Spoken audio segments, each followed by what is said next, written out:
যুবক, আমি তোমাদেরকে কাঁদাইতে পারি। রসুল তোমাদের জন্য কাঁদতে কাঁদতে কবরে চলে গেছেন, এখনো কাঁদতেছেন। ওলামা মানবে না জানি না, রূপগঞ্জের মানুষের ভিতরে দিল না পাথর। আবুল সামরকান্দি লেখছেন, আল্লাহর রসুল কবর থেকে উঠবে, কানতে কানতে উঠবে আর বলতে বলতে উঠবে, জিবরিল আইনা উম্মতি, ময়দান তো খালি, আমার উম্মত কোথায়? যে রসুল তোমার জন্য কানতে কানতে উঠবে। আজকে চুল কাটো তুমি বিজাতির স্টাইলে, পোশাক পরো বিজাতির, উদযাপন করো ওদের দিনগুলা, মা বোন চলে বেপরদা, সাজগোজ করে বিজাতির স্টাইলে। কালকে এই চেহারাটা কি করে দেখাবে? অস্তিত্ব তো আল্লাহ। এই জন্যই তো আল্লাহ বলে, আল্লাহ অভিমানের ভাষায় বলে, অভিমান শব্দটা আল্লাহর জন্য শোভনীয় না। কিন্তু আমার কাছে আমার দ্বিতীয় কোনো ভাষা জানা নাই। আল্লাহ তো এই জন্যই বলে, আমা আতাইতুকা আইনানে তানদুরু বিহা, দুটা চক্ষু কি আমি দেই নাই তুই দেখিস? আমা আতাইতুকা উযুনানে তাসমাউ বিহা, দুটা কান কি আমি দেই নাই তুই শুনিস? আমা আতাইতুকা লিসানান তানতিকু বি, আমি কি বাকশক্তি দেই নাই তুই বলিস? আমা আতাইতুকা আকলান তুমাইয়িজু বি, মগজ কি দেই নাই তুই ভালো মন্দ বুঝিস? আমা আতাইতুকা কলবান তাতাফাক্কারু বি, দিল কি দেই নাই যেটা দিয়ে চিন্তার বোঝা উঠাস? আমা আতাইতুকা ইয়াদানে তাফতিশু বিহা, দুটা হাত কি দেই নাই যেটা দিয়ে তুই ধরিস আর কর্ম করিস?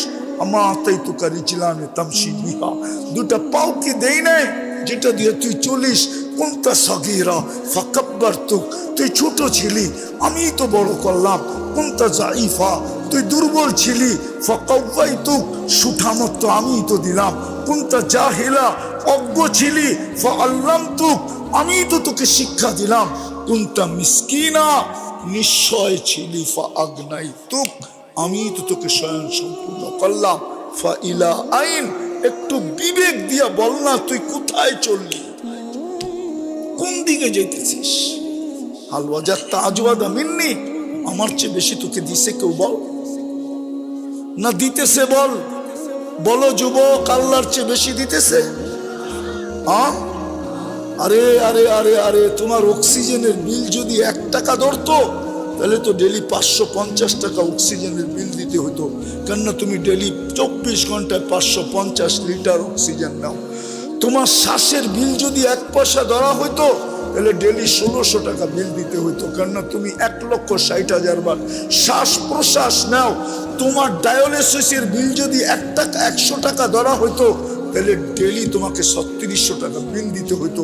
কেননা আল্লাহ 24 ঘন্টায় কুদরত দ্বারা আমার কিডনিকে 36 বার ডায়ালিসিস করেন, বাকি খাওয়ার বিল বাদ। মা বোনরা বোঝুক না, কালকে কি করে এই চেহারাটা দেখাবো? এই জন্যই তো দুরবস্থা। ও যুবক, একটু ভাবো না, কালকে এই চেহারাটা আল্লাহকে কি করে দেখাবা? তোমার বাহাদুরের উৎসটা কি বলো তো যুবক, বলো উৎস কি? যৌবনই তো তোমার বাহাদুরের উৎস, ঠিক না? নাইলে তোমার কাছে ফুল চাইতো কে আর তোমাকে ফুল দিত কে? বলো, যৌবন যদি তোমার ভিতরে না থাকতো, পুরুষের বাহাদুরের উৎস কি? পুরুষোত্তম না থাকলে তো প্রথম রাত্রি ভাইগা চলে যায়। নারীর বাহাদুরের উৎস কি? নারীত্ব। নাইলে ওর জন্য মাথার গাম পায়ে জড়ায় কে? একটা পুরুষ নারীর জন্যই তো মাথার গাম পায়ে জড়ায়, ঠিক না? সত্য তো? হ্যাঁ, জানি না এই মজমায় অটোওয়ালা আছে কিনা, অটো চালায়, অবশ্যই আছে, কিন্তু আমি হাত উঠাইতে বলতেছি না। বলেন, ওকে জিজ্ঞাসা করেন, ও ডেলি 2-4-20টা গালি খাওয়া ব্যতীত বাড়িতে ফিরে না। সারাদিনে 2-4-20টা গালি দেয় মানুষ ওকে। মাঝে মাঝে তো যুবকরা মাসের ভিতরে 2-4 বার থাপ্পড়ও দেয়। একটু 19-20 হইলেই থাপ্পড় দেও না তোমরা? তারপরের দিন ওর হাতে অটো ওঠে কি করে? ওই যে স্ত্রীর দিকে তাকাইলে অটো হাতে ওঠে। বাচ্চার দিকে তাকায় অটো হাতে ওঠে, ওর নিজের পেটের দিকে তাকায় অটো হাতে ওঠে না। ও তো ভিক্ষা করে জীবন চালায় নিত। বাহাদুরির উৎস তো সব আল্লাহ দিল। কালকে এই চেহারাটা কি করে দেখাবো? একটা ঘটনা মনে উঠলো, এই জন্য বলতেছি। হাদিসের, আমি কিচ্ছা কাহিনীতে অভ্যস্ত না। বনি ইসরাইল এক বদমাশ ছিল, নাম ছিল কিফিল। প্রতিদিন ব্যভিচারের পিছনে বর্তমান টাকার 50 থেকে 60 লক্ষ টাকা খরচ করত। একদিন এক মেয়েকে ধরে নিয়ে আসছে, কামরায় ঢুকায় বলতেছে আমি প্রস্তুতি নিয়ে আসতেছি। আয়সা দেখছে সে মেয়ে অজোরে কাঁদতেছে, তো বলতেছে ওই মেয়ে কাঁদিস কেন? তোকে তো জোর করে আনি নাই, তুই নিজেই তো আমার হাতে ধরা দিলি, আর দর দাম নির্ধারিত হলো তারপরেই তো নিয়ে আসলাম, কাঁদিস কেন? তো মেয়ে বলতেছে শুন কিফিল, আমি বাজারি মেয়ে না, এটা আমার পেশা না, এটা আমার পেশা না, আমি বাজারি না। বিপদ তোর হাতে আমাকে ধরা দিতে বাধ্য করছে। কিন্তু শুন কিফিল, কাঁদি কেন জানিস? কালকে এই চেহারাটা আল্লাহকে কি করে দেখাবো?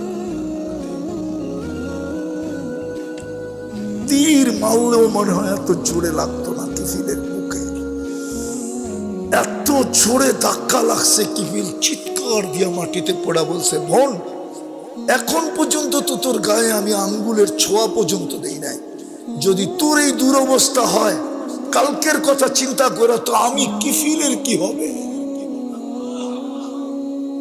বলছে বোন তোর গায়ে আমি আঙ্গুলের ছোঁয়া দিব না, লয় টাকার ব্যাগ তোকে দিয়ে দিলাম, কিন্তু একটা অনুরোধ করব, তুই হাত দুটা উঠায়া চোখের পানি দিয়ে আল্লাহকে একটু বলে দে না যে আল্লাহ যেন আমার তওবাটা কবুল করে, আমি তওবা করলাম। ওই রাত্রেই কিফিল মারা যায়। দরজায় স্বর্ণ অক্ষরে লেখা ওঠে কদ গফারাল্লাহু লিকিফলিন, আল্লাহ কিফিলকে মাফ করে দিয়েছে। যুবক, এই জন্য বুঝাইতেছি, অল্প কথাও যদি দিলে গাথাইতে পারি তো যথেষ্ট। যেটা আমি প্রথম বলতেছিলাম, মুসলমান বটে, ইসলামের ছাপ নাই। আমি তো দেখা বলতেছি, তুর পাহাড় যখন দেখছি তখন আমার মনে উঠছে যে এইখানেই তো মুসা আলাইহিস সালাম কথা বইলা কালিমুল্লাহ হইল। কি কালি অর্থ কি?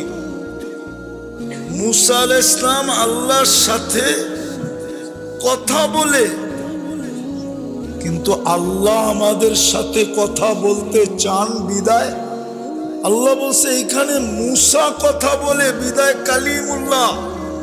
আমি কথা বলতে চাই বন্ধুর উম্মতের সাথে, বিদায় আমি তোমাদেরকে দিলাম কালামুল্লাহ। মনে হয় পার্থক্য বুঝাইতে পারি না? মজমা বোঝে নাই। মুসা আলাইহিস সালাম কথা বলে বিদায়, আল্লাহ আমাদের সাথে কথা বলতে চান, এই জন্য দিছেন। কিন্তু আমি মা বোনদেরকে, যুবকদেরকে জিজ্ঞাসা করতে চাই, কালামুল্লাহ দিলেন, কথা বলতে চান বিদায়, কে বলতে চায়? কে বলতে চায়? আল্লাহ চিনেন কে? আল্লাহ কে? আল্লাহ উনি যিনি রহমান, যিনি রহিম, যিনি মালিক, যিনি কুদ্দুস, যিনি সালাম, যিনি মুমিন, যিনি মুহাইমিন, যিনি আজিজ, যিনি জব্বার, যিনি মুতাকাব্বিরুল খালিকুল বারিউল মুসাব্বিরুল গফফারুল কাহ্হারুল ওয়াহ্হাবুর রাজ্জাকুল ফাত্তাহুল আলিমুল কাবিজুল বাসিতুল খাফিদুর রাফিউল মুইজ্জুল মুদিল্লুস সামিউল বাসীরুল হাকামুল আদলুল লতীফুল খবীরুল হালিমুল আযীমুল গফুরুশ শাকুরুল আলিয়ুল কবীরুল হাফিজুল মুকিতুল হাসিবুল জলিলুল করিমুর রকিবুল মুজিবুল ওয়াসি আল হাকিমুল ওয়াদুদুল মজিদুল বাঈসুশ শাহীদুল আকবুল ওয়াকিলুল কবিয়ুল মতিনুল الولي الحميد الموصي المبدي المعيد المحيي المميت الحي والقيوم الواجد الماجد الواحد الأحد الصمد القادر المقتدر المقدم المؤخر الأول والآخر الظاهر والباطن الوالي المتوالي البر التواب المنتقم العفو الرؤوف مالك الملك ذا الجلال والإكرام المقسط والجامع والغني والمغني المانع الدار النافع النور الهادي البديع والباقي الوارث والرشيد الصبور যিনি 99 পদের মালিক উনি হইলেন আল্লাহ উনি কথা বলতে চান আমাদের সাথে কিন্তু আফসোস তো এখানে যে এক যুবক সারা বছরে কোরআনটাকে একবার হাতে দিয়ে একটা চুমা দেয় না এইখানে আসে সারা বছরে কোরআনটাকে একবার উঠায় নিয়ে একটা চুমা দেয় না পড়বে তো দূরের কথা পড়বে তো দূরের কথা একটু ভাবেন না আল্লাহ কিন্তু বড় বড় 4টা পুরস্কার দিবে প্রথম পুরস্কার ইরজু মগফুরান লাক যাও তোমার গুনাহ মাফ